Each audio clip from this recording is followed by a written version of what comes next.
Hindi pa maangot sa El Nino phenomenon ang tuman nga kainit nga mabatyagan subong sa pila ka area sa Western Visayas, lakip na sa syudad sang Iloilo. Sa interview sang Bombo Radio kay Dr. Nathaniel Servando, Administrator sang Philippine Atmospheric, Geophysical and Astronomical Services Administration, iya ginpahayag nga yara pa sa gihapon ang El Nino Southern Oscillation o kun ENSO neutral condition.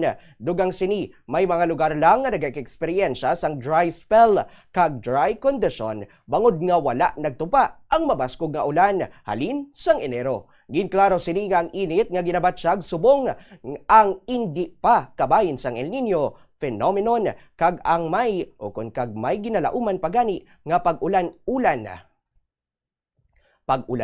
sa Mayo. Nauna na nga ginsiling sang ahensya nga 79% ang tsansa nga maeksperiensyahan ang El Nino sa June, July, August season kag mabatyagan ang epekto sini sa uli nga bahin sang tuig tubtub sa temprano nga bahin sang 2027. Naibaluan nga subong nga weekend nagadangat sa danger level ang heat index sa Roa City kag Mambusaw sa Capiz kag sa Iloilo City kag sa Dumangas sa Iloilo Province. Sa forecast sang State Weather Bureau, halin sa 42 degrees Celsius tubtob sa 47 degrees Celsius ang heat index sa pila ka lugar subong nga Sabado kag buwas nga adlaw sang Domingo. Ang heat index gayara sa range sang 42 degrees Celsius kag 51 degrees Celsius ang makabigid ngayara sa danger category kung sa diin posible mabatyagan ang heat cramps kag heat exhaustion kag posible man ang heat stroke kung magpadayon sa pagbulad sa init.